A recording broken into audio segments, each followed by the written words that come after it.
are 1 recording. of placeholder the Tangent Zone. Yeah. Yeah, absolutely. Potential episode 1, everyone. Today we're talking about our combined, Chris's mind child of Brookhaven, which is a cosmic horror style TTRPG. Yeah. Basically just kind of taking Call of Cthulhu and the new game from Critical Role, Candela Obscura, mixing it with D&D 5e to kind of make something new and possibly a little bit easier to grasp for people that are used to D&D. This this little game that I kind of devised, we call it Brookhaven, as that is the main city that it is based in. Basically, kind of a representation of Boston in the early 1900s, kind of in a parallel universe. Where the U.S. is kind of fractured into multiple smaller countries, basically because of a civil war that broke out and that created multiple factions that kind of fought against each other. Very kind of similar to Candela Obscura. If you read the book, um, it's set in an alternate universe where um, you have this city who uh, just recently got out of a very large scale war, um, and is dealing with these kind of cosmic horror aspects, more magic based rather than necessarily like Cthulhu or um, uh, anything like that. Like, you're not dealing with the vast cosmic elder gods and things like that. But I kind of wanted to take that feel and bring it into um, something that's a little bit more accessible to a lot of people. Um, you're not really going to find a whole lot of people who are willing to try out a new TTRPG um, Oh yeah, readily, especially if you have an especially ongoing group. when it's a relatively large learning curve. Because Right, right, yeah, kind of adapting um, to 5e is really like the kind of selling point to it. So you're looking at a lot of simplicity, uh, trying to adapt different classes, and typically you have different races in D&D, and what I did is I basically just said everybody's a variant human. Um, that just simplifies that right off the bat. We know exactly what we're going into. Kind of trying to keep the martial classes because that seems to be a little bit easier to control, as this is kind of a low magic system. Um, but BSK here's in the campaign playing one of the characters that they are currently uh, kind of going through a new system. It's a very experimental kind of thing, but it seems to be going okay so far. absolutely. And I think that's a really good keyword, and it being experimental, and the fact that it's an ever evolving kind of situation, environment, and world. And it's a great way of testing the waters. And so far, you know, you have been able to make things very streamlined and very user friendly, and that's a 10 out of 10 type of thing that you want to have. Because with anything new, you want it easily digestible for the players.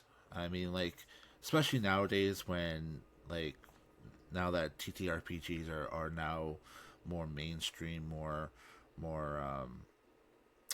less stigmatized, and a lot of people are now um, experimenting with tabletop role playing games, whether it's Dungeons and Dragons, Call of Cthulhu, you name it. Um, People are now getting excited about playing these games, and I think 5e was a really really um, good point in the the timeline of TTRPGs because they were able to streamline it. Coming from someone who started off with 3.5, which is a lot more complicated and a lot more, I guess you could say, mechanical. It was definitely, you know, it took a long time to get to wrap my head around because there is a lot more moving parts that you have to understand, and it can be daunting. And I could easily see like new people, being intimidated by a process or a game mechanic that is that complicated. I'm not saying 3.5 is bad in any way. I'm just saying that like when it comes to 5e, it does make it easy for new people to plug and play. Yeah, a Yeah, lot more streamlined. Um, uh, Now, for me, like I really didn't get into TTRPGs until lockdown. I watched a lot of YouTube. I was actually um, on a leave of absence from work because I had some back issues, and there wasn't really a whole lot to do besides watch YouTube videos. And that's where like a lot of people, I was introduced to Critical Role, and a few others, Dimension 20, things like that. um, and that's like really kind of what sparked the passion. I'd never really known exactly what happened during a session of D&D. Growing up, I was always told you dress up and then you act it out and stuff, which I was like, that's cool and all, yeah, but it's not really for me. Um, but I've always kind of had that little inkling in the back of my head, going, "Hey, I kind of want to try this out. I at least want to see it like actually happen." The only bit that I had been exposed to was what yeah. mainstream media had shown me, No, which I wasn't mean, great. Um, but yeah, so when I kind of came into 5e, um, it was kind of an eye opener, and that's when I decided, I want to play this. I got to figure out a way to play this. Looking around where I live in a very very small community, um, not very big in the nerd scene, um, so I really didn't have a way to do yeah, this in person. Luckily enough, though, I ended up finding somebody that I worked with that was running a Curse of Strahd nice. campaign online through Discord and Roll20 and all that. And she asked if I wanted to join. And I was like, yeah, of course I want to join. I can have a character like right now. I've been messing around with D&D Beyond at that point. Um, and I ended up, yeah, I came up with my very first character in about 10 minutes with a fully fleshed out backstory because why not? Um, and that just kind of took off, and I just loved it. And she ended up um, stopping the campaign. She was just getting burnt out, and I was like, I want to keep playing, and if everybody's okay with it, I'll give DMing a shot. And everybody was like, yeah, go for it. And turned out that I guess I'm a decent DM, and I've got players from that original campaign now in two more Yeah, campaigns that I'm running. Um, so when we ended up trying to decide, what if we wanted to do something else, like a third campaign, I had started getting into a little bit of the Cthulhu mythos and trying to come up with a game that was, again, easily digestible, um, and something that you could really kind of sink your teeth into without much thought. Um, and that was about the same time that Candela Obscura came out, and I got really into that. And I was like, I wonder if I can do this with 5e. Let's give it a shot. Let's see if we can build something off of this. I thought it was kind of a neat idea to have it, set essentially in America, early 1900s, 1910, 1920, around there, um, in this kind of subset of Boston of what would have been had these wars broken out. Um, Now, as far as the setting, it's just something that came to mind. And it's something that you can actually adapt to anywhere. I mean, you can turn it into anything you want. Um, I think eventually what I want to do with this is turn it into a supplement for 5e.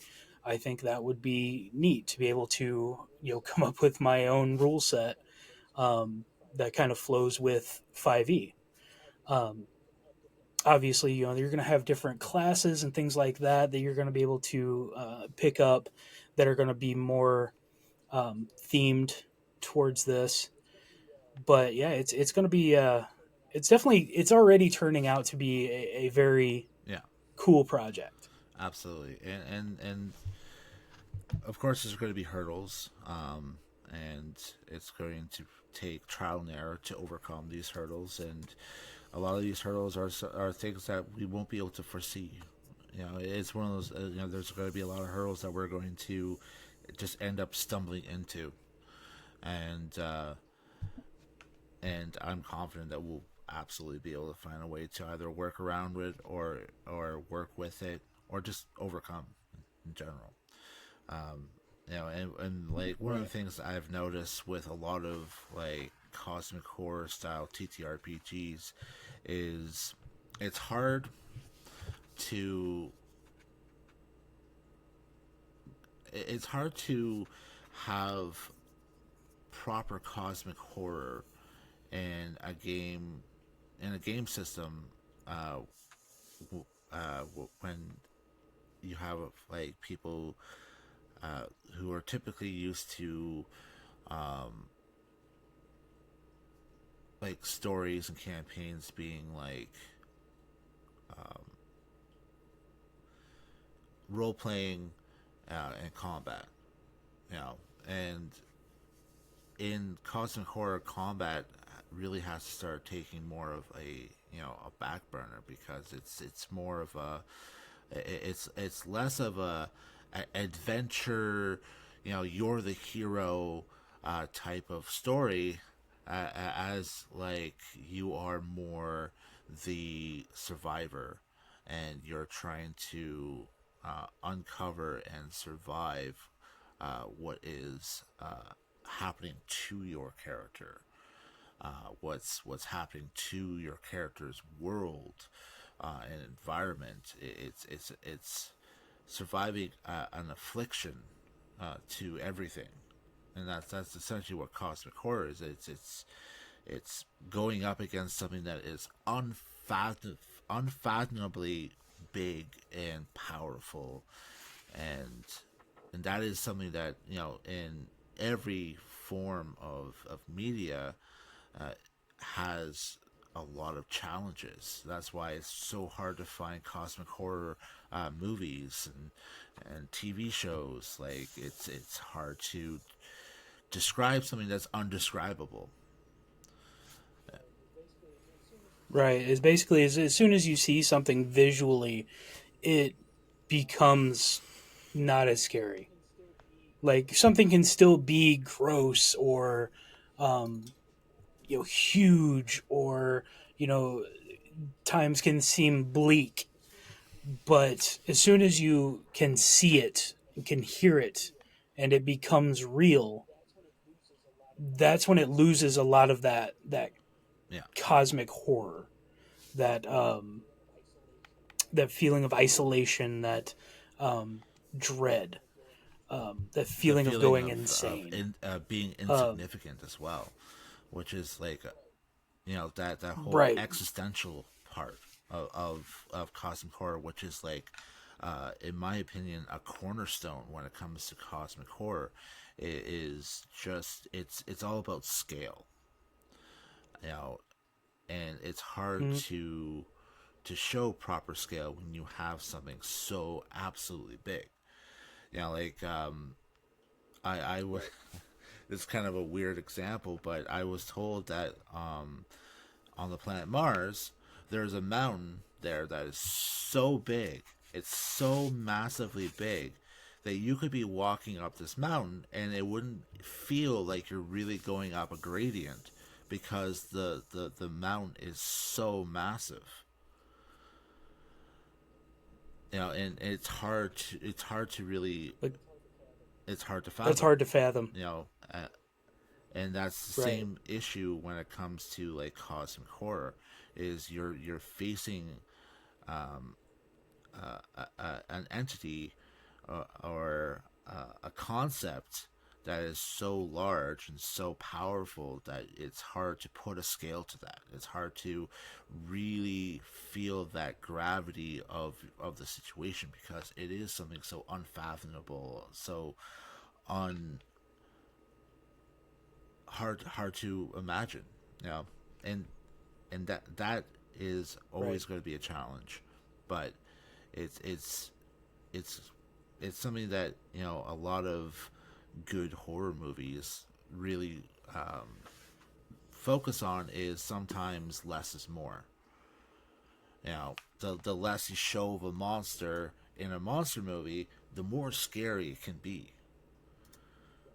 You know, Right. Yeah. So, like I said, the campaign is going well so far. It's also something that, like, most of your Call of Cthulhu and things like that are either one shots or just like a couple sessions here and there. Um, this I want to be something that can run for a long period of time. Obviously, with this kind of a concept, you're going to have multiple character changes. People are going to go insane. People might die. Things like that is a very real and probable possibility. Um, so trying to take that and make it into something that can be long term is something that I'm trying to accomplish with this. And it seems like you guys are really um, kind of taking that to heart. You guys are really getting into it. Unfortunately, we've lost a couple players along the way due to some different issues, which is fine. Um, but with the group that we have, I think that going forward, it's going to be probably a little bit more fast paced, um, just because of the lower amount of people that we have. Uh, but I'm kind of curious to know, what your insights are as far as, like, how you're feeling about the so campaign far so I think the far. campaign is, awesome, and the setting is awesome. The pace is awesome. And yeah, I've been thoroughly enjoying my experience with the game, and, you know, I could mention some things that I would like to see, in the campaign, and it would also kind of help, allow this, campaign to be a longer running campaign, is to introduce more normalcy in between, like, the horror aspects of it as well, because we have a unique situation where, instead of, the party, being, exclusively like adventurers, for example, like in D&D, where their job is adventuring and, fighting the big bad evil guy, and, preparing to fight the big bad evil guy. You have people who are connected to each other, for, under, a singular banner, but also people who are also uh, have their own vocations, their own jobs, their own social lives, Right. and being able to pepper in, like, let's say, for the mechanic, like, you give them opportunities to deal with just normal day stuff, in the role play aspect of it, like, and whether or not you want to tie that into the story as well, like, some big shot brings in their car to have it fixed, and turns out this person's actually connected to you know um, the the cult or whatever. It's up to you, but like, having Mm-hmm. that, those normalcies could also help add like a baseline, and also help add scale when it comes to the abnormal stuff. As like a constant reminder, like, Right. you know, for example, like, we'll go with the mechanic again, because she's I believe she's multi-classing into barbarian. Like, she wants to be like a bruiser Yeah. and an engineer. Um, you can have Right. Kind of shifting yeah, into a more absolutely. frontline kind of Like, role. yeah, one of the things you could have is, like, she's heading back to her shop after a meeting, and she gets mugged. And it's just her versus a normal criminal. And Right. she she fights. It may be harrowing, or maybe it's a cakewalk for her. Maybe she realizes that she's more capable of than she has ever been. And it could be Mm-hmm. a self empowering moment for that character. And it also allows the other party members to, outside of play, like, for the other players to kind of get an idea of the mentality of that character as well, when you put them into circumstances like that. And, like, for example, my character, detective, like, it could be just like a normal case that my character does, or like, he sees a crime happening, Right. and he decides to act on it, because he's still a cop, and normal Mm-hmm. things will still happen in the city, especially right now, because everything is very, very covert, and the amount of people that see past this veil, is very far and few. We're one of the few people that Right. have witnessed the unspeakable acts, and we're trying to fight it. But meanwhile, the entire city is still moving forward and still doing its daily, rat race. Right. Right. Yeah. I think I'd have been kind of thinking about that kind of thing, like Yeah, bringing in the mundane, um, and kind of tying that in. I think a lot of that's going to have to be like some one-on-one stuff, um, which I'm not opposed to. Um, it's just like the time cost of absolutely. it. Making sure that you got time for the one-on-ones, and then to bring everybody together on our Sundays. Yeah, Um, for the actual missions, things that you guys are set out to do. Um, yeah, you can have some things that happen mundane wise, uh, with everybody together, but at the same time, you don't want to spend too much time focusing on oh, one person, absolutely. neglecting the rest. Especially in the format that we're doing it in, which is online, through basically just voice chat. Um, Makes it kind of difficult to make sure that everybody is getting Yeah. their fair share, um, which is something that I've struggled with in the past. Making sure that everybody gets their fair shake, um, especially like in the Monday night campaign. We've got 6 players that is that's a lot. I mean, I think that's about as many as I would ever want to Yeah, deal with at any one time, and outside of like a one shot, you know. Um, but yeah, I think that with the three of you, I think we can yeah, probably pull it off pretty easy. um, and, And I think that that'll add and something and to it. Yeah. and to kind of circle back with what I mentioned with the horror thing, sometimes less is best.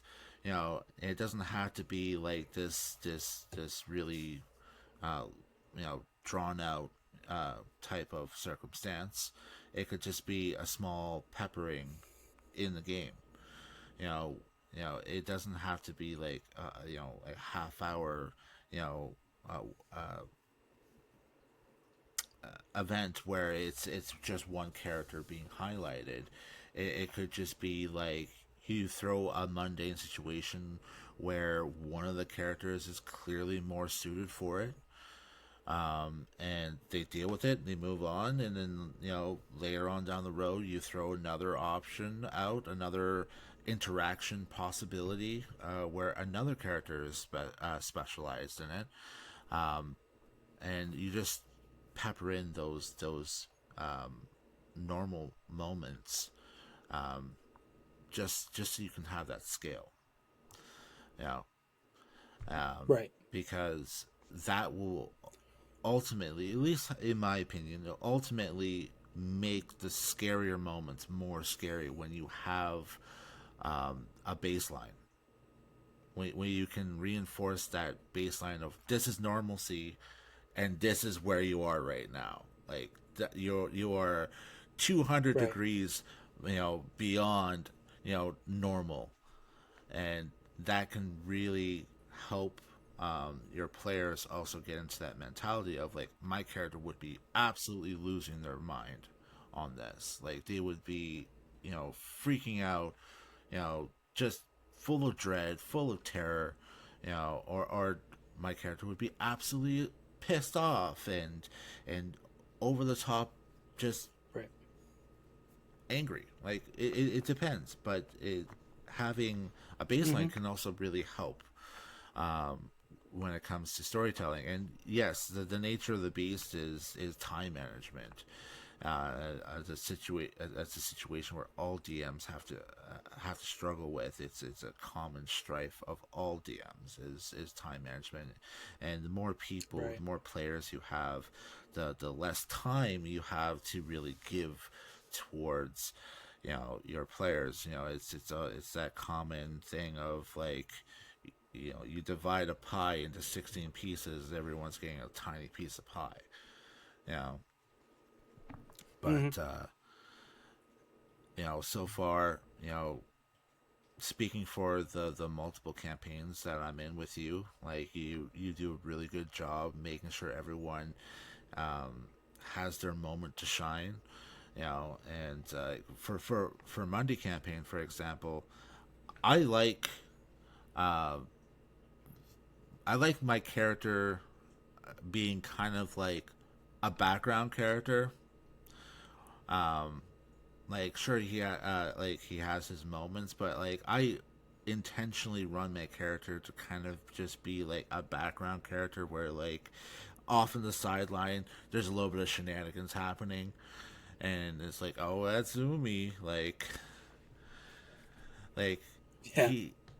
I intentionally designed him just so he can be kind of like that unpredictable factor. Little Yeah, chaos goblin is exactly. what it is. It's also a great way for me to just kind of like um, unwind a bit too, because like I have in the other two Right. campaigns I play very serious role characters, and one of Hmm. them is very structured, very structured. Um, so when it comes to like how my character behaves, what he says, how he does things, is very meticulous.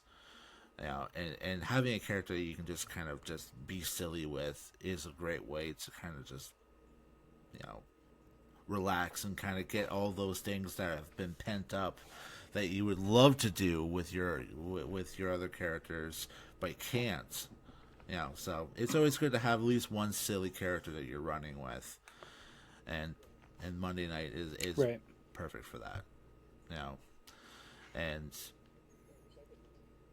I wish I could run a character. Well, I guess I kind of do on Tuesdays, yeah, somewhat. like Um, no, no, yeah, go no, ahead. go ahead. You Sorry. you go. Yeah, I really enjoy DMing. Um, sometimes I don't really get a whole lot of feedback, which is fine. I don't necessarily expect it, but um, to be able to kind of know what people are liking about a campaign and what people don't necessarily like too much about it. Um, that's the thing that I run into a lot is that I'm not sure how people are feeling about what's going Yeah, on, and um, the thing that I kind of fall back on is that we're telling a story, and it doesn't necessarily matter where that story goes. What yeah, matters is the journey.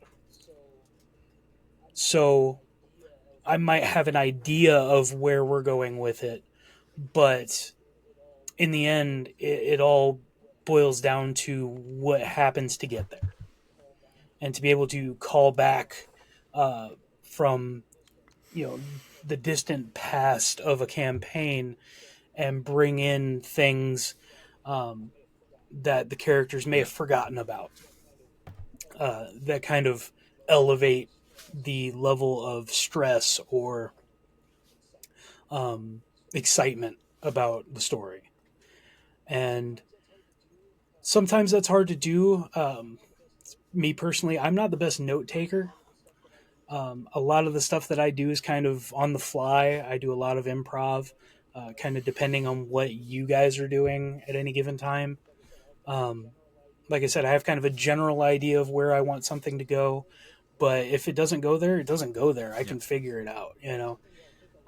And that's something that I think a lot of DMs don't really sink their teeth into. They want a very structured thing. They plan and they try to come up with contingencies in case it gets derailed, things like that. But the way I look at it is that this isn't just my story. yeah. This is It our is story. absolutely a compilation story where everyone is affecting the story in one way or another. I read this really awesome, really funny kind of description of like uh, what the DM does and what the players do to the story. Like the DM will describe the circumstances, the environment, and stuff like that. Like for example, like the party is doing a heist. You know, the DM could be like, okay, well, like here are all the aspects and the moving parts. This is the overall tone of the heist, but it's the players that get to choose whether or not the theme song of the heist is either Mission Impossible, Pink Panther, or Benny Hill. Yeah, Or Benny Hill. and it, Yeah, I heard that and I was like, that's basically yeah, everything that we do. Is rolls of the dice can turn into an epic scene straight out of a movie. Like you picture something like Ridley Scott would make, and then um, sometimes the roll of the dice turns into yeah, slapstick hour, and everybody's laughing their asses off. It can go so many different ways, and depending on how everybody reacts to it and what they decide to do with their characters, can turn it into something amazing. And that's something that I really love about the TTRPG um, world, and to be able to come up with these different ideas. And basically, the world is your oyster. You can do whatever, and as long as it's within reason. And there's been times that I've looked at you guys and said that's just not going to work because yeah, physics is still a thing, and there's times that I'm like, yo, you can give it a shot. You know, if you roll a natural 20 and it's something that seems like it could be impossible, but well, there might be Yeah. that little chance, and then you get it, and that moment is so, mm, that you just Yeah, you let it happen. absolutely. And Um, to kind of like reinforce what you said earlier, improvisation is uh, such a wonderful tool for a DM to use that like I almost want to say that it can be the backbone of a good campaign is whether or not the DM is open to being able to improv, and it's like you said, a lot of DMs love their structure, love everything like that, but you're dealt with uh, that very common trope that of whether or not it's too structured and you're railroading your players. It's mhm. it's a common fear for a lot of DMs. Is like, am I giving my players enough autonomy? Am I giving them enough control, or Right, am I essentially playing with NPCs? Like, right, right. and it's a constant struggle because you want to move the story along, but you also want the players to have that ability of free will and being able to do what they feel is right and fitting for their character. And they're Yeah, and that what you need in order to make a good campaign is requires a lot of moving parts, and it's complicated, and a lot of people don't understand that DMing and being a player in a campaign are two different beasts. You know it it is. and It is very much is. and that's when you also have to deal with there's three types of people that play TTRPGs. You have your players, you have your DMs, and then you have people who like DMing and playing. And when you have that third person, and I feel like a lot of DMs are typically that third option where they like to play and they also like to DM. And oftentimes, Mhm. those people end up being pigeonholed because, okay, well, you've already shown that you are good at DMing. So, we want you to just be the DM. And the Right, forever the DM. forever Yeah. DM. And that can cause Yeah, exhaustion. That's where you get a lot of DMs burn out, is because they feel exhausted because it's hard work DMing. You have to play with a lot of factors. You have to worry about time management. You have to worry about storyline progression. You have to worry about the logistic sides of things. Like, should I allow this character to be able to do this? As opposed to like, well, I mean, like it would be pretty cool, but would it be fair to the other players if I allowed this character to do this?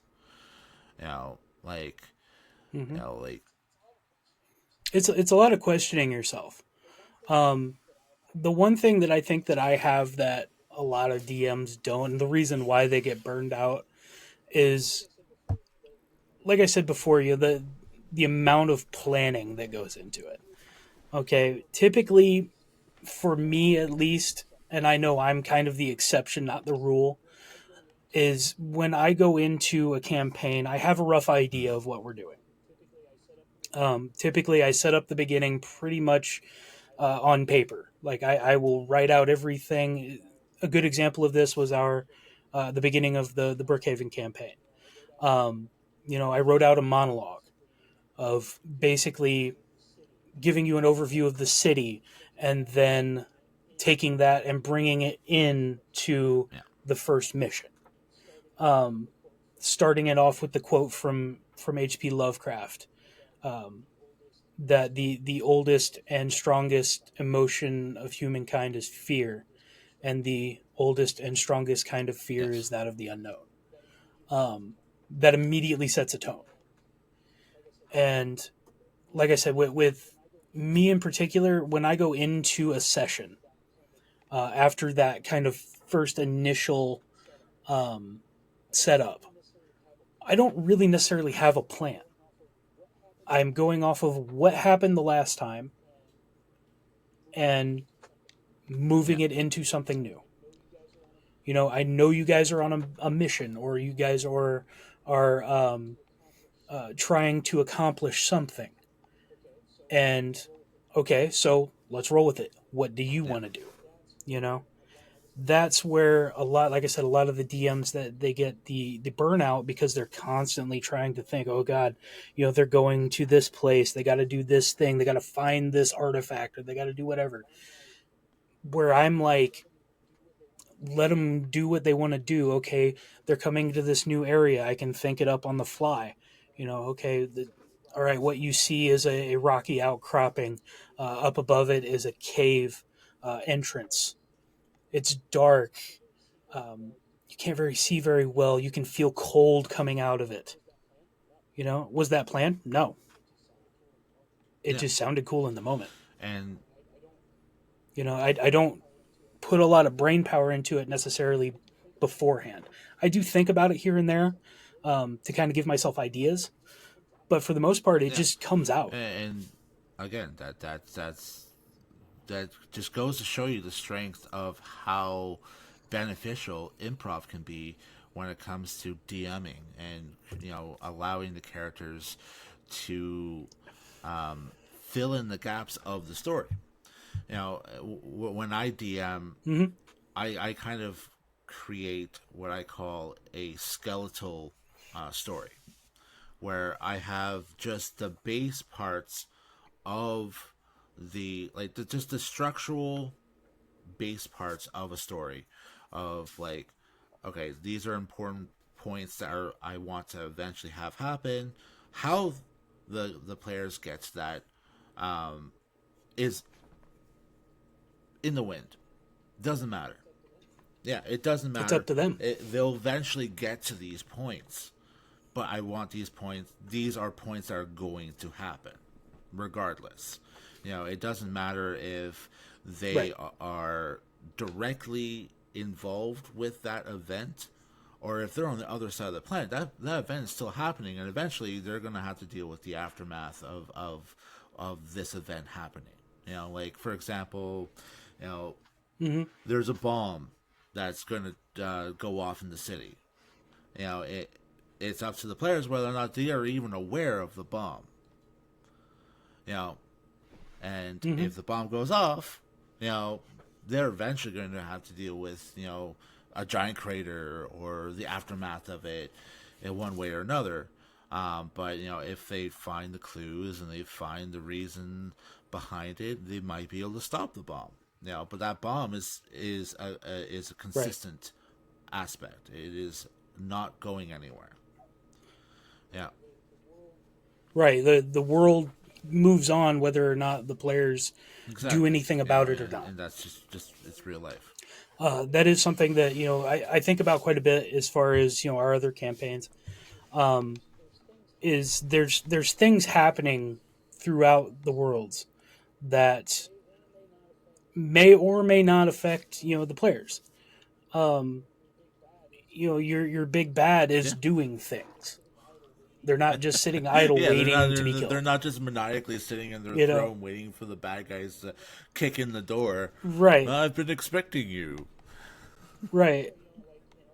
That's why like in our Tuesday campaign, the big bad is constantly sending troops out looking for things, artifacts and whatnot that might help them to accomplish their goals.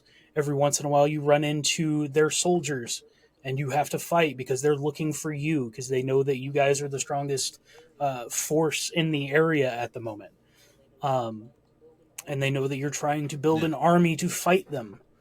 Um, so keeping that stuff in mind isn't necessarily difficult. You just got to kind of keep it in the back of your head and let Yeah, it come out when it needs to come out.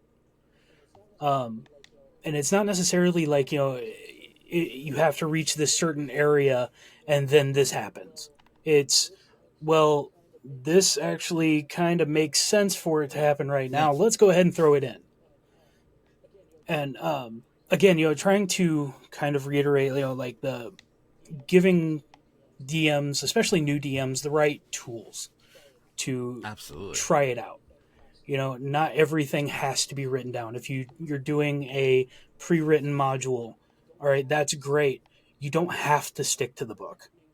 All right, we're running a Rime of the Frost Maiden campaign on Mondays that is kind of somewhat towards the book, Mostly not. mostly not.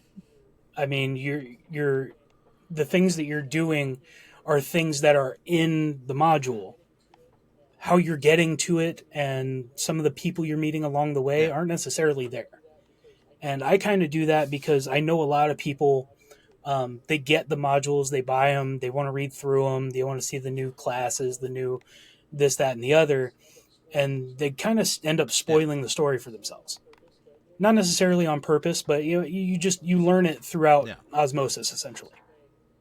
And this way, you can run the same module multiple times, and the outcomes of different things and how things happen are going to be different every time. And that's one thing that I love about DMing is that you can really personalize it. You can really bring everything, your vision out as a DM, while giving your players agency and letting them decide yeah. what's happening in this And, world. and that's the great thing. And I'm going to use D&D as the example, but it was designed for the DM to choose what he wants, what they want to use. Like the dungeon master manual, the DM guide. Like it's not supposed to be 100% followed to the letter. It's supposed to you take what you Right. want, or take what you need to make your story. You know, follow the rules that you feel Right. will make your story the best, and leave the rest. It's these are just examples, guidelines that you can use to make a good story.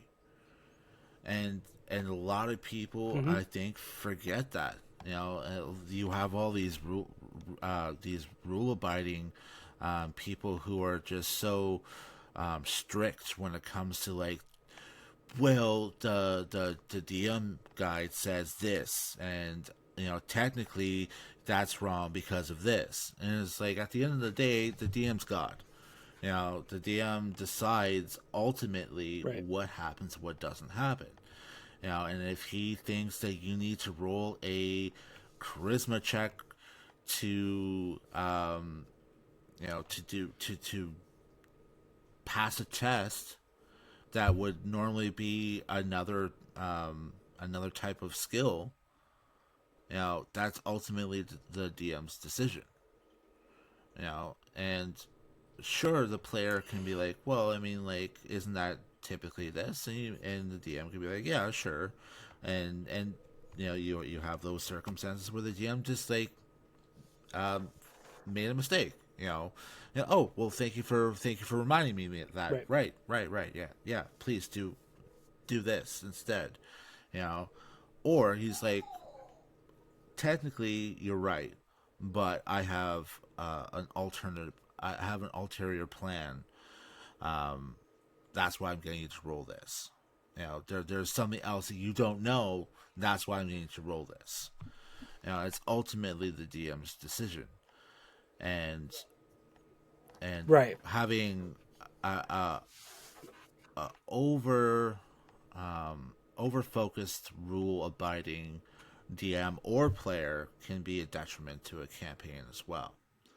just as much as someone who Right. understands the rules and exploits them. You have players like that. You have DMs like that. They're both extremes of different polars, of different poles. Right. That can also be detrimental. It's all a balancing act. It's all a balancing act. Uh, Right. And the to kind of come off of that, um, one of the things I do as a DM that I've told you guys quite a bit is that I'm very open to anything if yeah, you can explain it to me. If you can convince me, sell it to me, then yeah, let's do it. I have no problem with that. But if it can't be sold to me, then yeah, it can't go in the story. Because if it can't be sold to me, it yeah, doesn't make sense.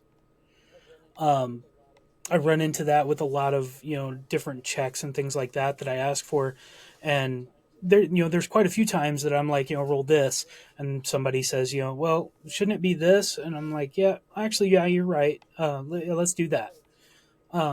But a lot of times when I ask for a roll, it's for a very exactly. specific reason.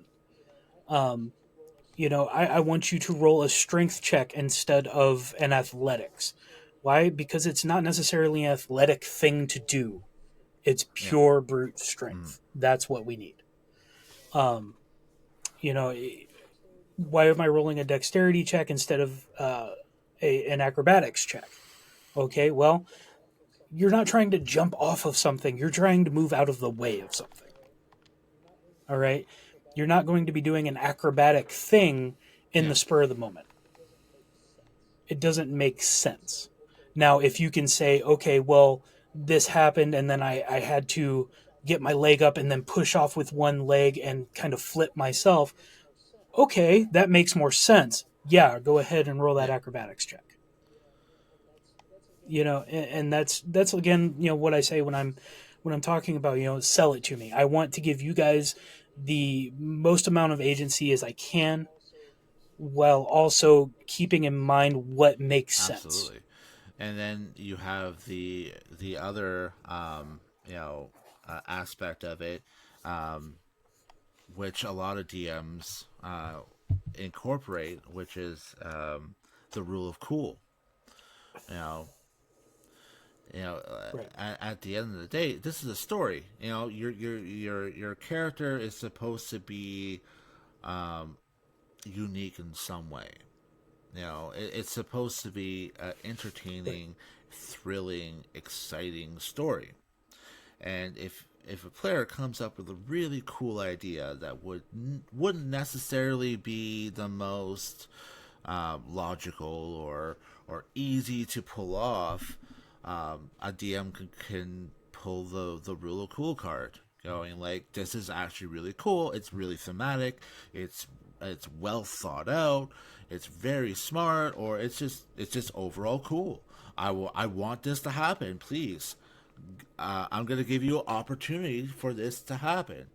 You know, and that's something that I feel all DMs should really try to employ in one way or another, because it just makes things more dynamic. But it, Right. and it also encourages the players to be more creative when it comes to their decisions.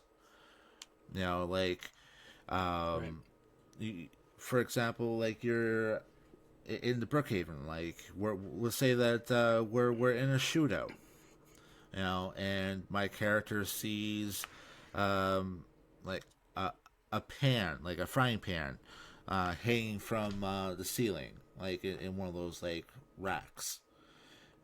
He decides that he's going Mm-hmm. to try to shoot the guy who is behind cover by shooting the frying pan and hopefully ricocheting the bullet off of the frying pan to hit the bad guy.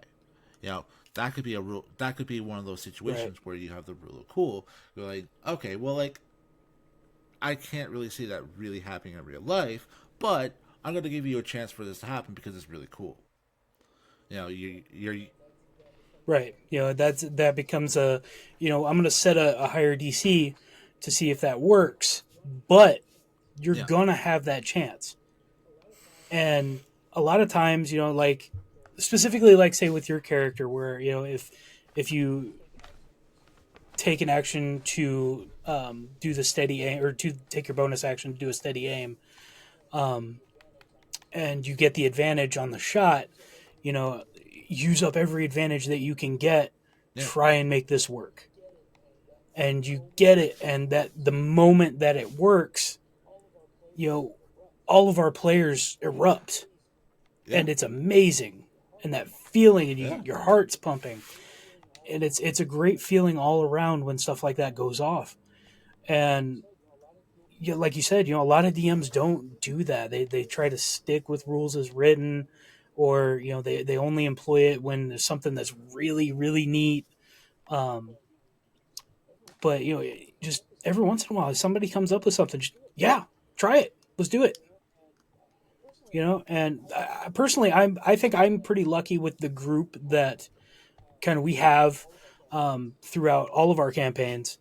Um, the players that we have are very creative, and they're really invested in the worlds that we've created together, and that's something that I'm really thankful for, because it goes way left field a lot of times with most DMs.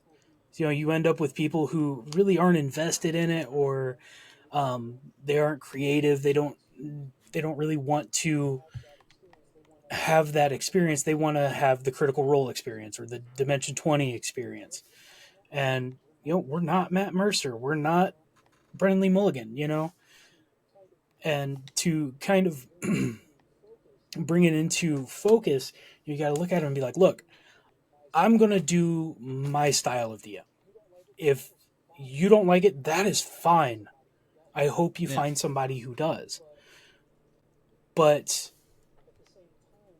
at the same time, like I said, finding the group that we have is essentially like a needle in a haystack. It's an amazing group that's come together. We mesh well, and like I said, you guys are invested yeah. in these worlds.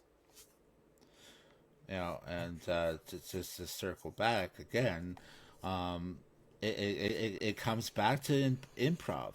You look at like these awesome DMs like Matt Mercer, Brennan Lee Mulligan, and these people clearly have a degree of improv when it comes to their DMing Mm-hmm. style, and to reinforce what you said, like it really, it's really important to not base yourself off of other people, but to find your own niche, to find your own style, because just like Right. anything in the world in real life, it's all about finding your own way of doing it. Like it's like music. You're not making music to copy another band. You're making music to be unique, to stand out, and to find your audience. You know, and that's Mm-hmm. just like DMing. You need to find your own style, and eventually you will find your audience, and those people are going to be just as enthusiastic as you are. And we're fortunate Right. enough that we have already a solid group of people who are of similar or like mind, who bring that enthusiasm, that rambunctious energy into the campaign, and it allows the campaign to have diversity and different layers, and that makes it fresh, that makes it exciting, and it prevents the story and the overall experience from becoming complacent. And Right. that's another contributing factor to burnout, whether it's player burnout or DM burnout, is complacency. If you have the same thing every single session, you're going to eventually get people complacent, Right. bored, and just overall less enthusiastic about it. And you know, when you have that improv element to it, it's always going to have a degree of freshness to it because you don't know what's going to happen, and neither does the players. Right. And that's something too that I kind of deal with is the enthusiasm. Um, when I look at other DMs and they try to give you a formula of what makes a good session, a lot of them will be like 2 to 3 encounters per session. Granted, a lot of times they're running 3 to 4 hour campaigns Mm, or campaign sessions. So yeah, they have a lot more time that they can add in different things. Our sessions usually run what 2 hours tops, typically, maybe 2.5 if yeah, we start pushing something. How many encounters do we ever actually have during a session? It's no, one or typically not two. many. Most of the time, because our players are so invested in this story and in each other, that the role play is so good that that takes up so Yeah, much more of our time, which is great because it furthers or it pushes that story further. And rather than necessarily, okay, you guys getting into a fight every session, that yeah, just gets tedious. And especially, the higher levels you get, the more I have to throw at you to make it an even close to that balanced that's a whole other can of combat. worms. Fucking trying to find Right. a proper balance. But that's something Hmm. we could touch base on later on, because that's a Right. lot to unpack. Yeah, Oh that could yeah, be a whole episode by itself. Um, but yeah, like trying to find those pieces. Like I said, making combat happen yeah, when it needs to happen. When there's someone that needs to be fought, that's when we're going to have a battle. That's when we're yeah, going to have a fight. But most of it is we're traveling, we're learning about each other, we are forming yeah, relationships with each other and NPCs and the world around you. Um, that I think is more compelling than any combat situation. Yeah, you can have moments in combat that are very either heartbreaking or uplifting, but those are so yeah, fleeting, and it really doesn't mean anything unless those players and those characters have those relationships. And that's what I try to nourish is that okay, so these characters need to feel something for each yes, other.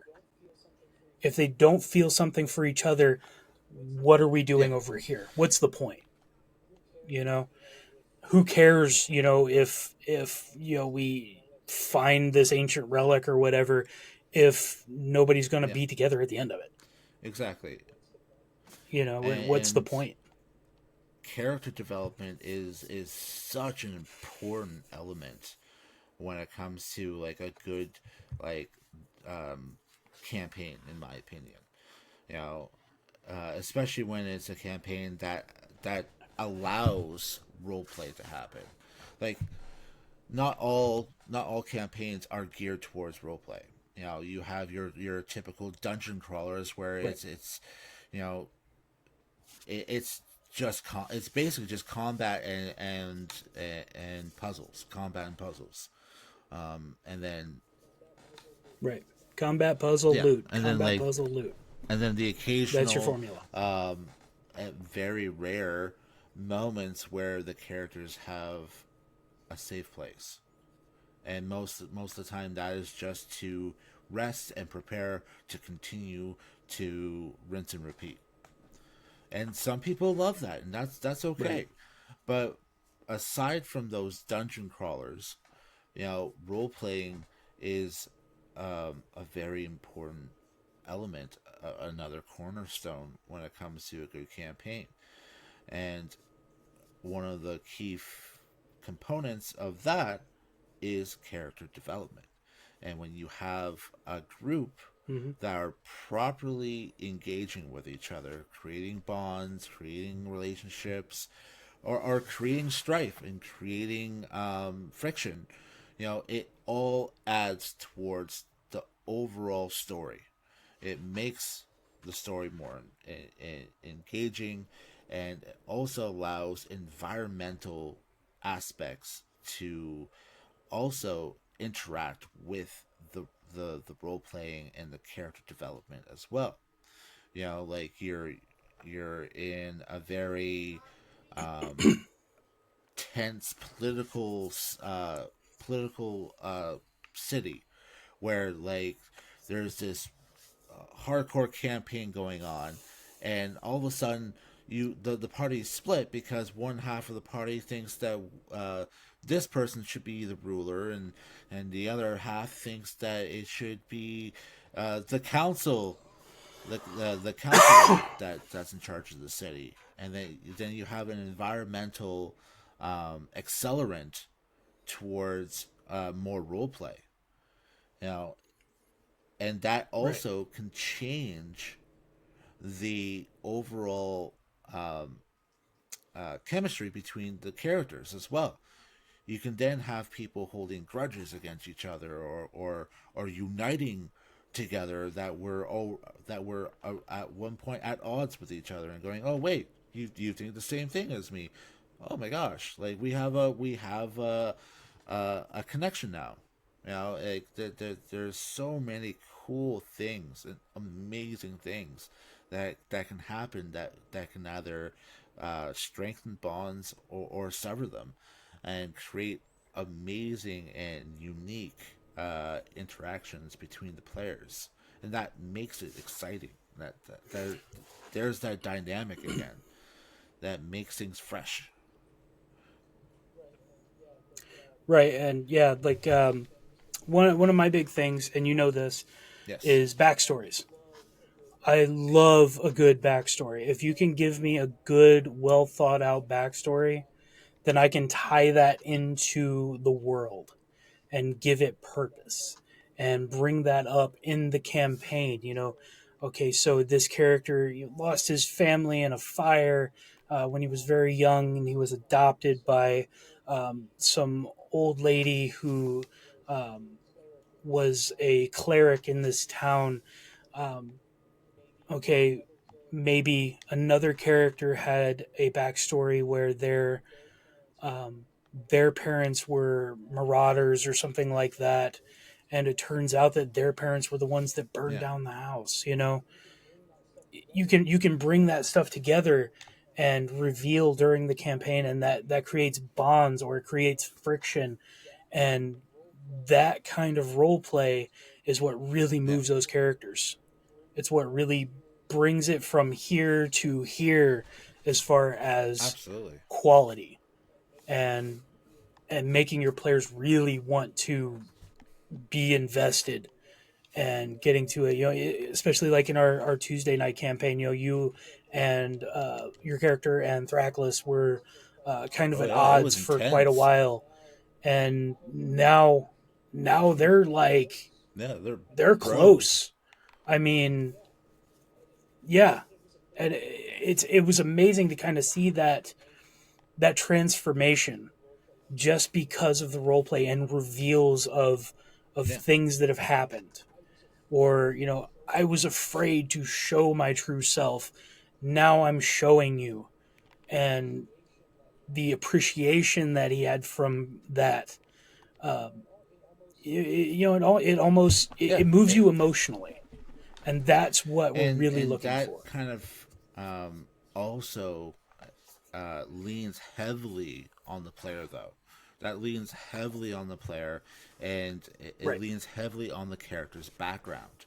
And like we've spent a good solid time talking about like the do's and don'ts, the strengths and weaknesses of DMing, and how important improv is for the DM. But it's also really important for the player as well, especially when it comes to background. The backstory of a character, Mm-hmm. is you also have to, when you're writing the backstory of your character, it's also important to not be too strict and too rigid when it comes to your backstory. Leave openings, leave things vague in certain aspects of your backstory to allow interpretation, to allow improv to happen, that will not only help the story, the overall story, but it'll also allow your character to have moments of surprise as well. Elements where the player Right. themselves go, "Oh, dang! I didn't think that. Oh, wow!" You know, because there's nothing more exciting to me than to have a piece of my backstory be brought up, and go, "Here's a plot twist." You know, like the person who you thought was your mother, who raised you by herself, uh, was actually a necromancer who kidnapped you from your real parents and raised you, and you just found that out now. Like, that's insane. Right. Like, mind blowing stuff, and that can make your character go into a tailspin, an emotional tailspin, and if you as a player Mm-hmm. actually play out that tailspin, actually go far enough to, like, actually, you know, role play what your character would actually be like, having that level of revelation, it will allow, the other players as well to kind of like feed off of that, and you get unique circumstances, you get unique roleplay opportunities where, like, your character is, for the first time ever, vulnerable and emotional, and everyone's taken aback by that because of this massive revelation of your character's backstory, and it was your character's foundation, for example, and now you have, a character who was at odds with your character, seeing a different side of your character, and realizing, oh, maybe there's more to this character than I thought. And all of a sudden you have like an unexpected friendship because that person's now giving you an olive branch, going like, hey, I see that you're in trouble. I i i would like to help. Like, I've been in a similar circumstance. Like, let me help you out of this maze that you found yourself in. And it's so awesome. But that's really, really Right. uh leans heavily on the player. It really, really depends on how far a player is willing to go to, like, really, eh, flush out their character.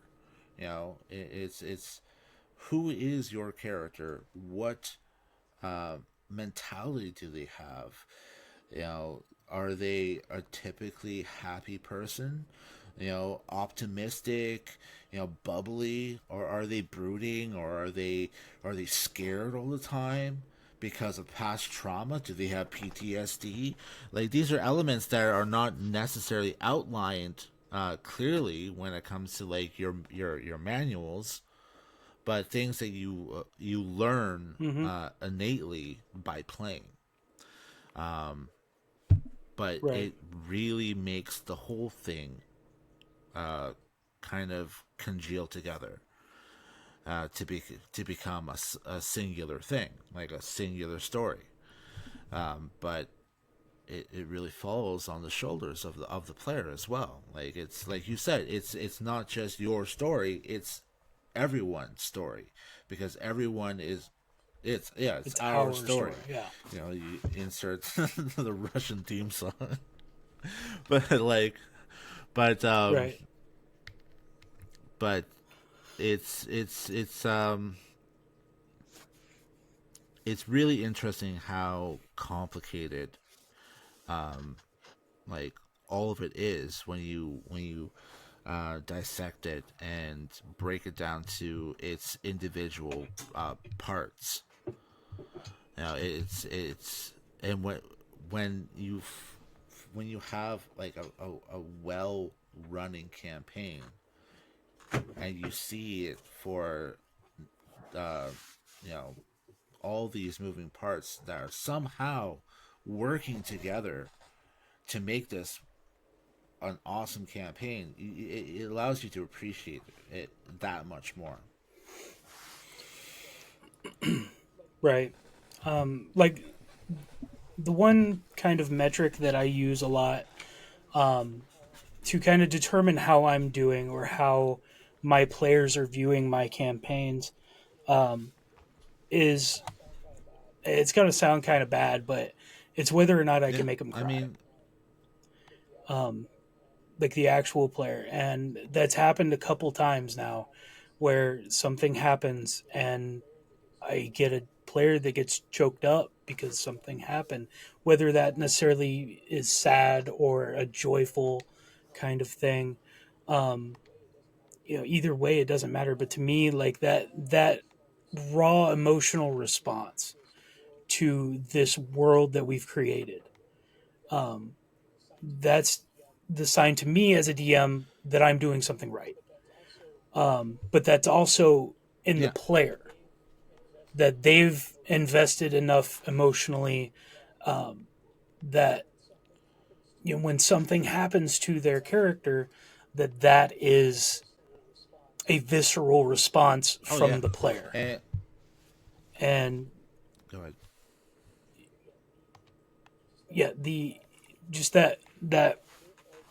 that bit of emotion um, coming out is, and that speaks a lot to the players too, because it does take a lot, especially like in our situation, like I said, where it's all online. We've most of us have never actually met in person, but to be able to have that kind of an emotional response to someone um, and be feel safe in that area to do that speaks a lot to the group, not just the DM. Um, but to be able to open yourself up to something like that. There's been times even as a DM that something happens and I Oh kind of yeah, choke up a little bit. I'm like, this is a big thing, and this is happening to my world, and that's something that hits me hard as a DM.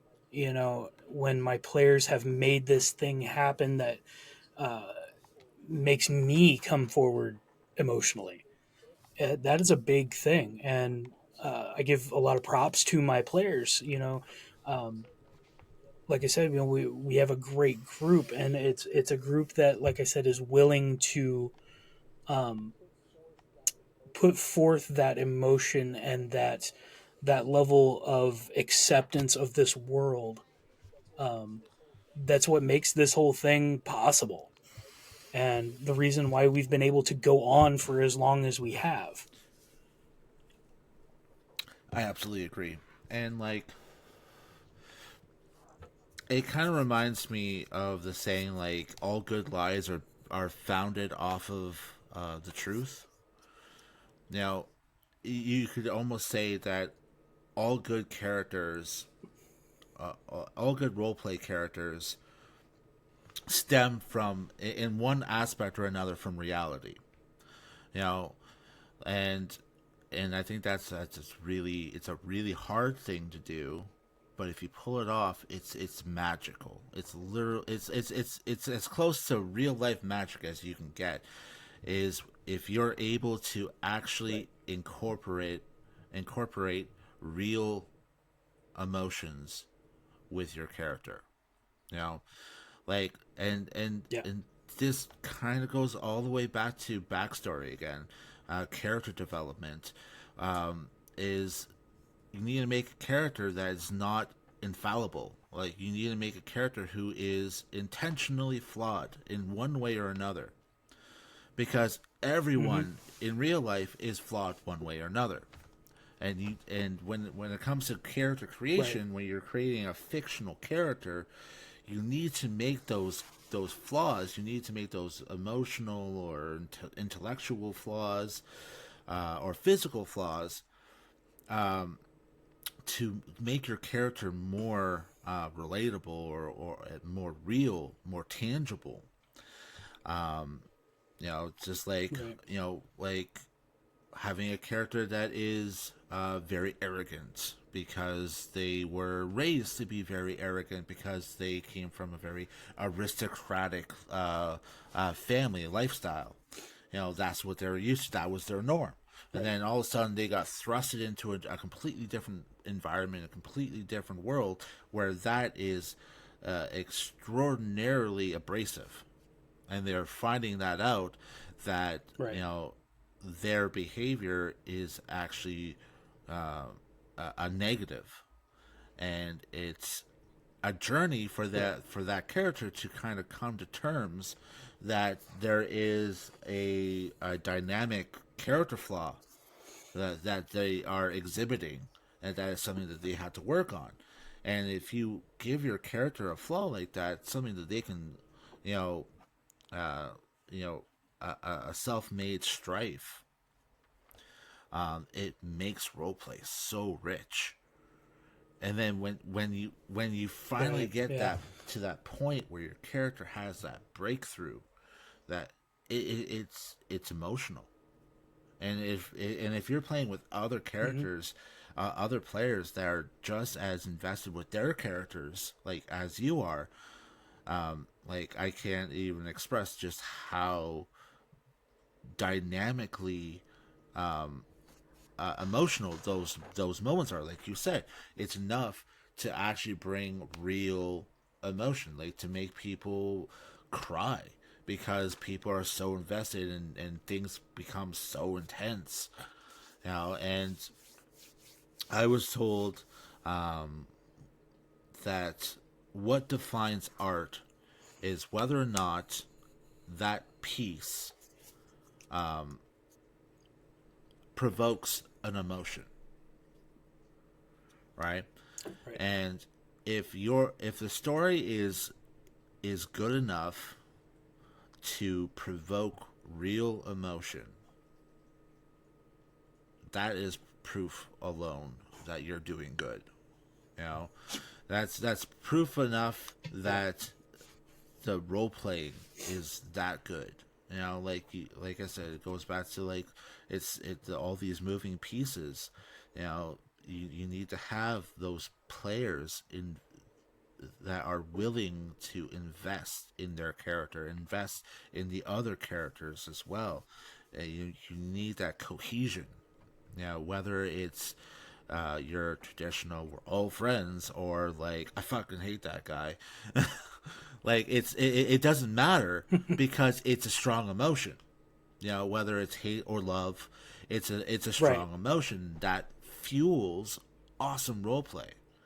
Like Well, especially when you have those strong emotions, either hate or love, anger, things like that, yes, and then it switches. That is an incredible emotional response, especially in game. If it happens in game and it happens at a pivotal point, that can, like I said, it's almost like yeah, that movie very moment that it comes to a head, it comes to a climax, and then there's that switch that everything comes together, and things that you thought were actually aren't, things that you thought weren't actually are, and those things can change an entire campaign right now. And that's something that's really neat when I look at, like, especially players that are getting into the game now after, like, Baldur's Gate 3 came out, and the yes, D&D movie. They're focusing a lot on, like, min maxing. They're more worried about their stats than they are about their character. And it's a reason why it's called a character. It's yeah, not called an avatar. Okay, Characters have Yeah. character. They have something to them. Screw the stats. That's why we Yeah. roll for them. You know, we have dump stats for a reason. You know, if you roll a crap roll for a stat, throw it somewhere where you don't think you're going to need it, Yeah. and then role play that. You know, if you're a barbarian and your dump stat is intelligence, and you have like a 5 intelligence or something Yeah. like that, role play it. You know, I'm dumber than a box of rocks, but Yeah. I have a good I heart. You know, look at honestly the one person that really brought me into wanting to play Dungeons and Dragons so freaking bad was Travis Willingham. I had seen the Stream of Many Eyes where it was Jax Machina, it was him, Joe Manganiello, the Big Show, and I think it was Joe's personal trainer. And just watching these guys, who, you know, two of them, Joe and Travis have been playing for years, and then you've got Joe's trainer who's kind of new to it, and then the Big Show who played years and years and years ago but hasn't done it in a long time. But watching them all come together and their characters doing what they do, and the great thing about like Travis, like I said, is when he had his most famous character Grog, he played into that dump statted intelligence so well. Oh yeah. Like, he didn't know what was going on 99% of the time. He didn't care. It doesn't matter. Yeah. I'm here to hit shit, you know? And I'm here to protect my friends. That's all I care about. Get drunk, get Yeah. laid, hit things. Cool. And it made such a great role playing Yeah. base. And he was still super strong, he still had, not necessarily a min max, but he had the stats to back him up Yeah. later down the line. And that's something a lot of these new players aren't they have to build into their minds, is that Yeah. this It's not a isn't video game. VG3. This isn't a movie, you know. This isn't Critical Role, you know. Those are people who have, one, been playing this game forever, but two, they're professionals. That's what they do. They act, they play Dungeons and Dragons Yeah. for a living. They act for a living. That is their whole thing. And you get these players that are coming in that they haven't had any theatrical training. They aren't voice actors. They're not. Um, they haven't been playing since the game came out in the 70s. You know, so what their basis is a video Yeah. game and a movie, and that's something that I try to impart when I meet people who maybe want to start playing or have an idea of what Dungeons and Dragons is, or even any TTRPG for that matter. Is you got to break Yeah. yourself of that. You have to realize that this is something totally different, and every time you do it, it's Yeah. going to be totally different. Different story, different characters, different dynamics. Every campaign is going to be different, uh, and if it isn't, there's something wrong. Like, uh, Right. Right. If you're only comfortable playing one character or one type of character, that's fine, but maybe you're not getting out of it what you yeah, really need to be like getting out of it. Trying to get out of your comfort zone and try something new. every You know, campaign. that's Yeah, kind of what led me to be a yeah, DM, I absolutely agree. Like for me, every campaign that I go into, I try to play something different than my last character. So constantly trying to push myself out of my comfort zone instead of falling into a niche, or a pigeonhole, or pigeonholing myself like, oh, I really enjoyed playing a bard, so I'm only going to play bards.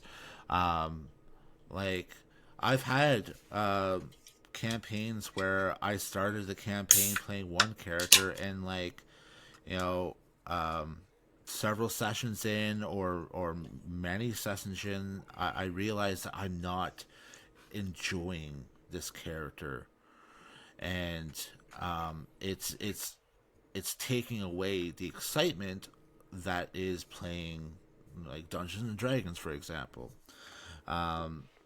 And I ended up having to have like a one on pulling the DM aside and going like, "Hey, I'm like, I think I need to change my character, because I'm not having fun with this character. It's just not, it's not the right role playing style that I wanted.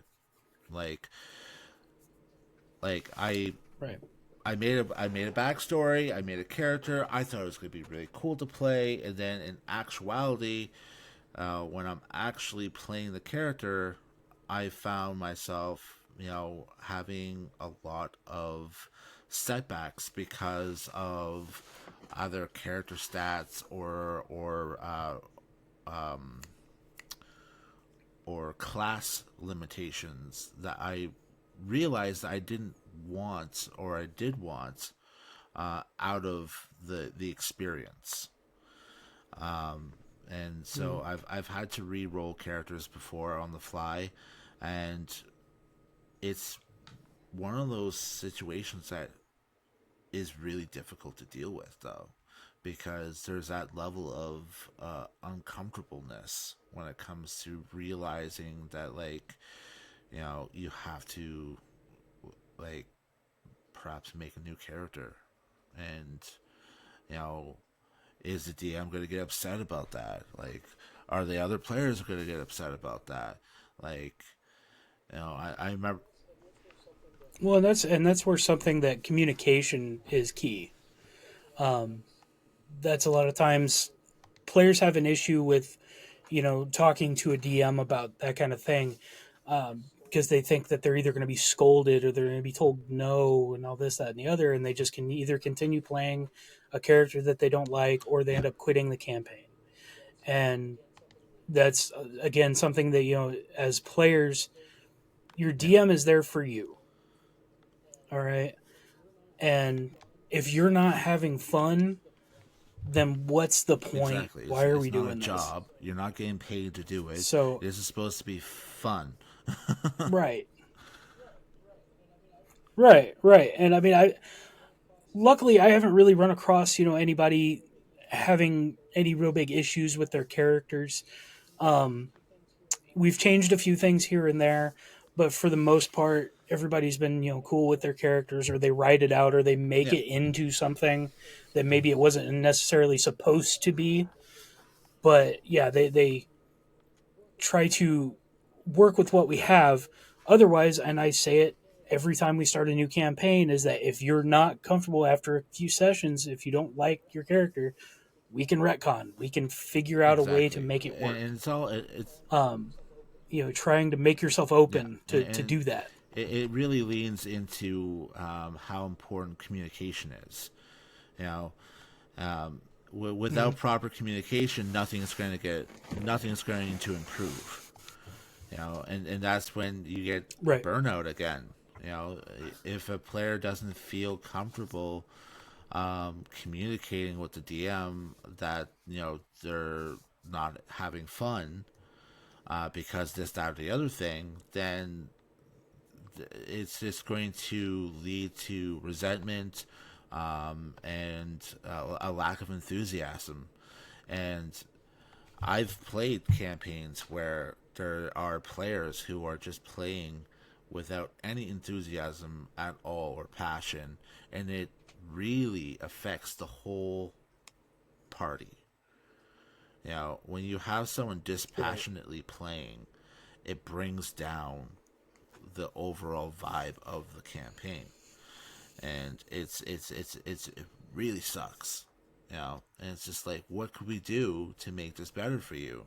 Like, do you need to make a new character? And I feel like a lot of that, and this is coming from personal experience, a lot of this comes from min maxing. You know, when I first started Right. playing, I was all about min maxing my character and making my character like the best fighter class of all. You know, because he has to be, you know, like one shotting everyone and all that. And at the end of the day, sure, I had a character that was amazing in combat, but absolutely sucked in every other aspect of the game.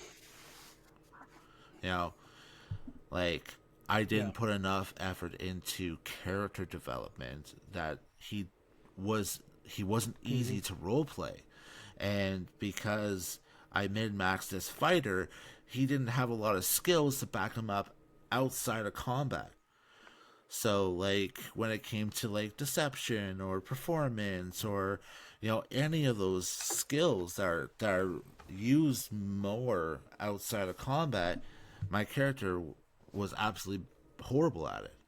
And because I didn't have a fleshed out character, uh, it just made like 70% of the game difficult to play, and that was because I shot myself in the foot from the get go.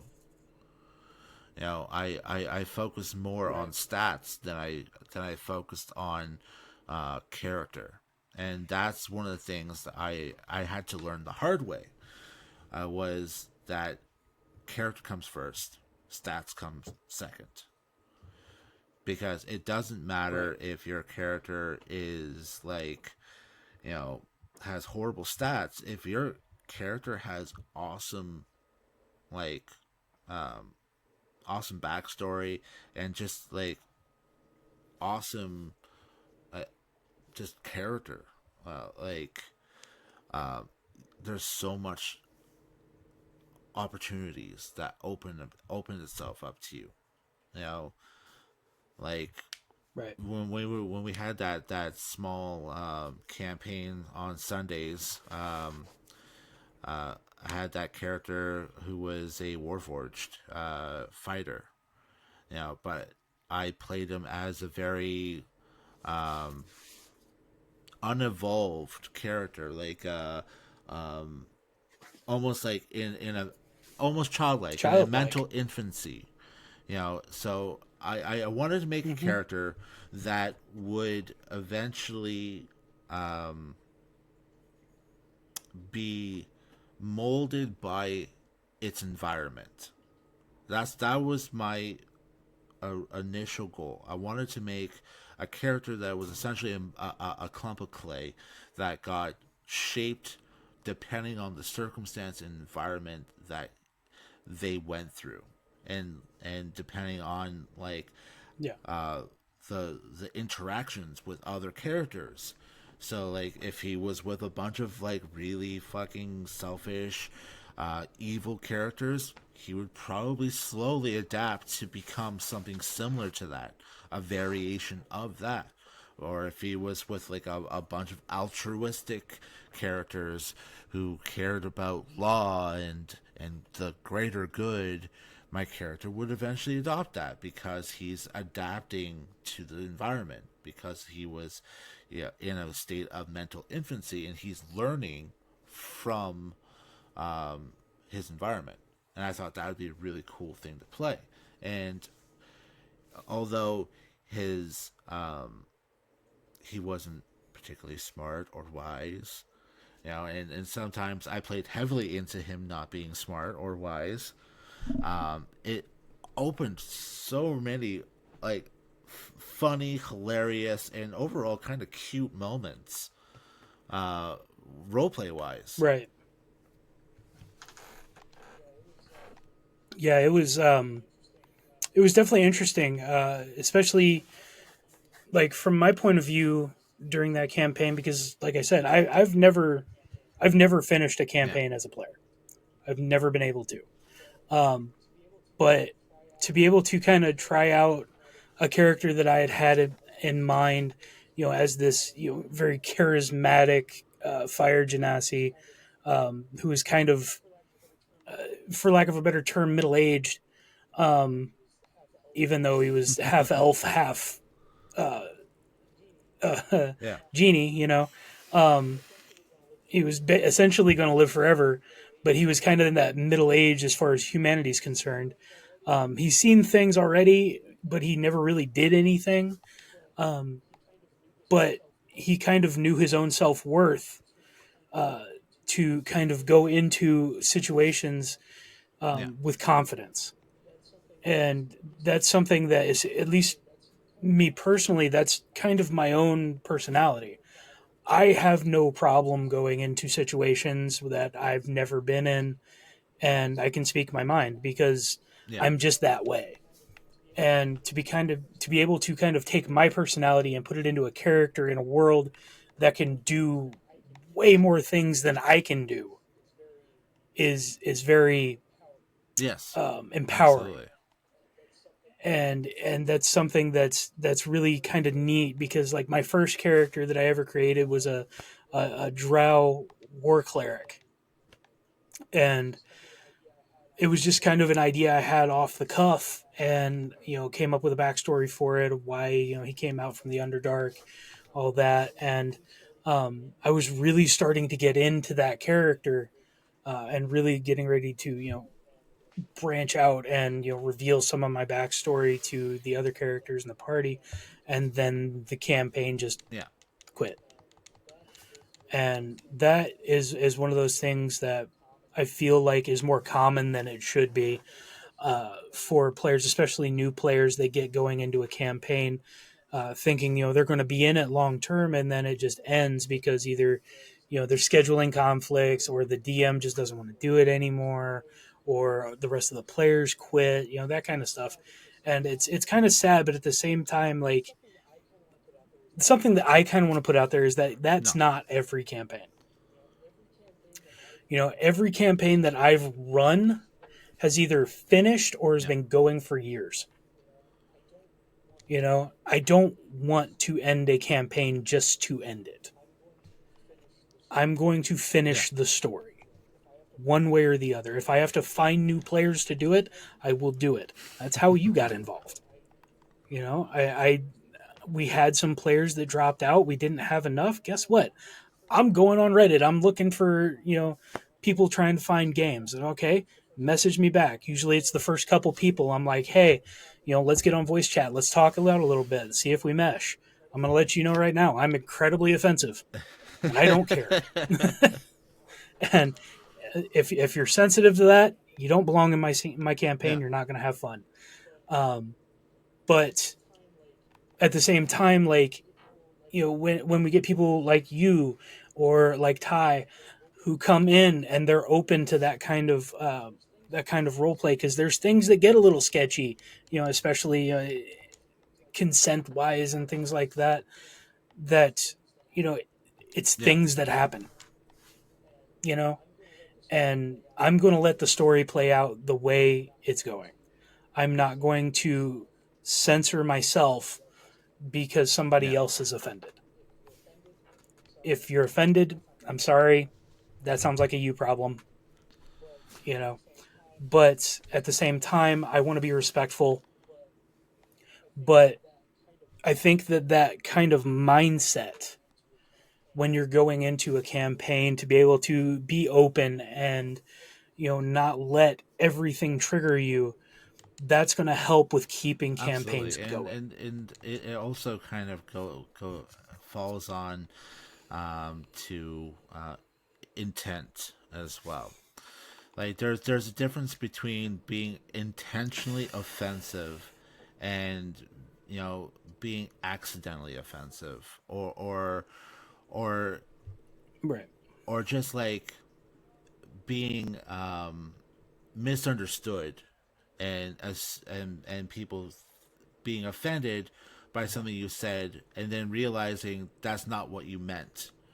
You know, it's you have to be open to the idea of maybe this person wasn't saying that in that context. Like this is a really difficult subject to kind of skirt because it's very easy to fall on examples that could be very non PC, but Mm-hmm. it really falls on both sides of the interaction to kind of realize, you know, did is what was said intentionally offensive, or am I offended for a different reason? Like, am I just generally offended Right. by that topic, or did I just misunderstand the intent behind what was said? You know, Right. and And there's things like, especially like in my campaigns, um, if a player or a character, like say I'm playing an NPC or something like that, and a character says something that maybe strikes a chord, I'm going to continue yeah, that because that's what yeah, someone would do. You know, if you offend this character, this NPC is going to strike back. You know, and sometimes that can go a little far. But you also got to realize as a player that, okay, my character did this thing, I've yeah, got to take it. absolutely. Like it's either I take it or I freak out, and then it's no fun And for not anybody. But you got to realize that yeah, actions have consequences, and not whether only those are good that, or but bad. when you're dealing with a world, all right, you need to have that world full of various kinds of characters. Like we're talking NPCs right now, but you need to have variety, and that means you need to have a mixture of good and bad, and and and in between Right. as well. So you need to have like I'm going to use R.A. Salvatore, the author, as a perfect example.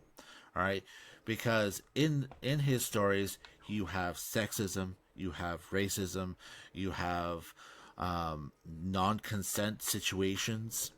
You know, but that's not that doesn't show the narrative of the author. It just shows that the author has put in realistic type situations in his world.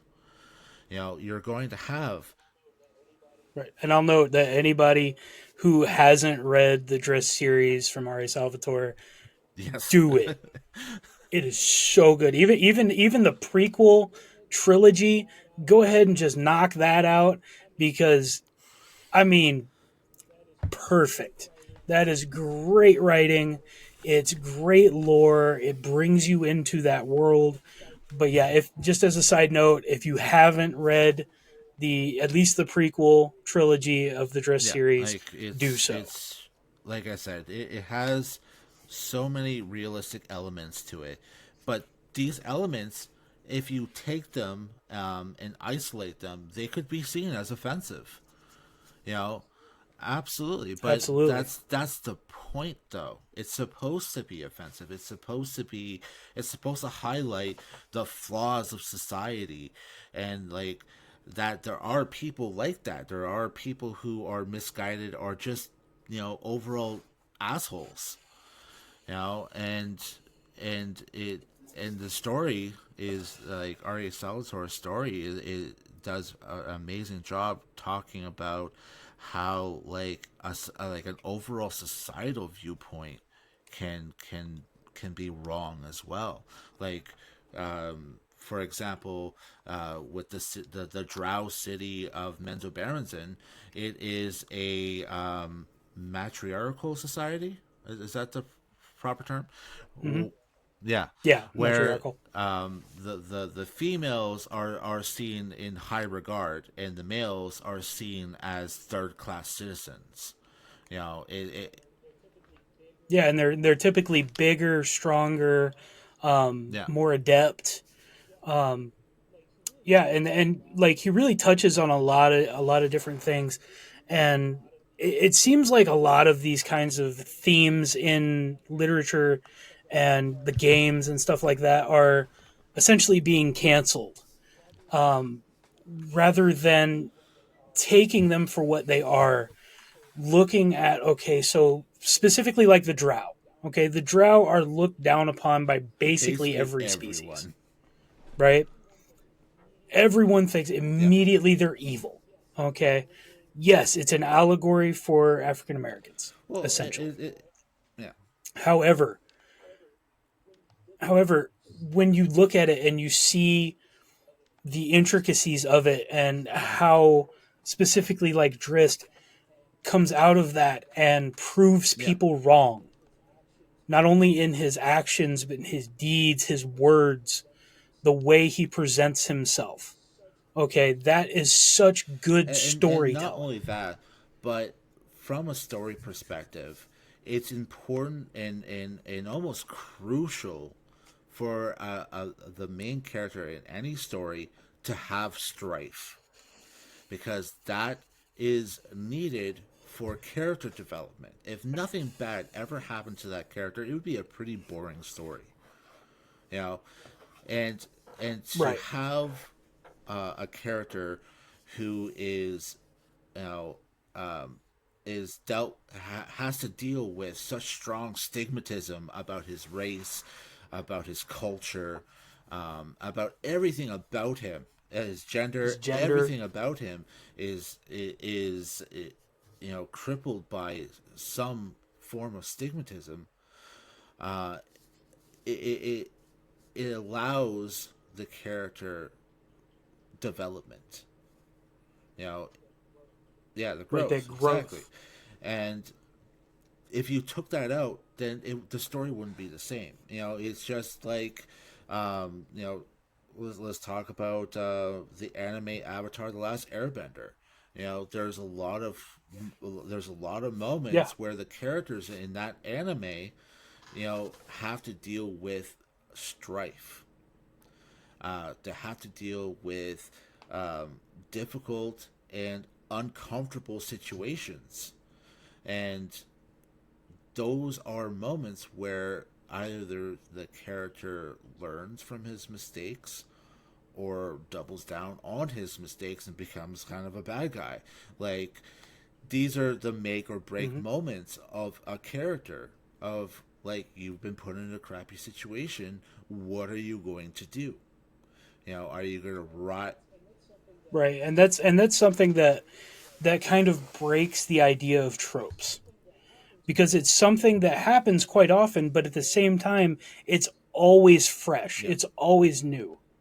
You know, is you figure out a way to take a situation and either flip it or, like you said, double down on it. You know, and especially like redemption arcs are a big thing that, if done correctly, can be an I amazing tool. absolutely love redemption arcs. They're one of my favorite things of all time because it just it's a journey, you know, and if it's done right, the Hmm. audience gets to be a part of that journey, and it's exciting, it's emotional, you know, you're rooting for them, and then you're rooting against them, and then you're in between of not knowing of whether you should be rooting for them or not. You know, it's awesome, and I love those types of emotional roller coasters. And to go back Right. to R.A. Salvatore, you know, he is phenomenal when it comes to that type of redemption arcs and that type of storytelling, and to kind of tie this to character creation and character development, you know, strife and and intentional flaws, character flaws, that is exactly what I'm talking about. Like, you need to have these flaws. You need to have strife with your character, for your character, in order for them to be properly fleshed out and to have that growth. Because without growth, it's stagnant, and a stagnant character is boring. Right. Yeah, that's the adversity that a character faces throughout the story is Yeah, what makes the story. Harkening back to kind of the beginning of our conversation, it's not necessarily where the story ends up; it's the yeah, journey that gets there. The ending can be either way; it doesn't matter. Yes, you want to have a strong ending, something to end on and leave you with something, but the one thing that I've always loved in stories is that the ones that are really stick out in my mind, I could not tell you yeah, what the ending was, but I yeah. can tell you the middle of it because that's what kept my attention. That's what made me want to continue to go back to it to see what's happening, where's it going, whether that be redemption arcs or Yes. descent arcs. Descent arcs can be even Oh more yeah. powerful than redemption arcs. If you can watch somebody's villain origin Well, it's story, essentially, if you can see that in real time, like what's happening, oh my God, this person's everything's been destroying him, and now there's just more and more and more, and it just keeps piling and piling, and finally just yeah. has Well, I think a good enough. example. Well, And then that, I think a oh, good it's example of that crazy. is Breaking Bad. Like you had a character who was, at the very beginning, almost a very altruistic character. Like he cared about his family. He was very loving, very caring, very compassionate. And by the time you're done, he's a villain. He is just a flat out twisted, Hmm. bad person because it was a descent. It was a descending character arc. Hmm. And Another one, if you look at like yeah, Sons of Anarchy, okay, you look at Jax Teller. That was one that was a roller coaster. It went up and down and up and down. You couldn't tell whether he was trying to get out or trying to go deeper in, And then in the very end of it, it's like okay, maybe he wasn't that great of a dude. And it's one of those things like it just those that kind of storytelling is what is so compelling, and that's what me as a DM I want my characters to understand. I want my players to understand it. Is that if you can build a character that has that kind of an arc, that has that backstory that allows um, for either redemption um, or that descent arc, that's really what's going to pull everybody in. Especially like you look at our Monday night and Tuesday nights campaigns. Um, we have characters that are doing yeah, kind of both. They're doing the redemption arcs, they're doing the descent arcs. We're finding out more and more about these characters that can be put forth in a manner that really again evokes those emotional oh responses. yeah, absolutely. So yeah, I think that's really the main kind of takeaway from especially like Brookhaven, since we'll kind of come back to that one, um, being that this is a story that is not about heroes. This isn't about heroes and villains. This is about trying to Yeah, survive in this world. And there is something else out there that is almost assuredly going to destroy anything good yeah, about this world. And now we've got to figure out either how to live with it or yeah, keep it from happening. Most likely, the second one's not going to happen. That's where this story is going to have yeah. that Exactly. punch. That's where those arcs are going to come into play. But we've been talking for about 2 hours now. I think we should probably go ahead and cut it off here. Um, and yeah, we'll do an outro and then we'll get Absolutely. her put up. All right.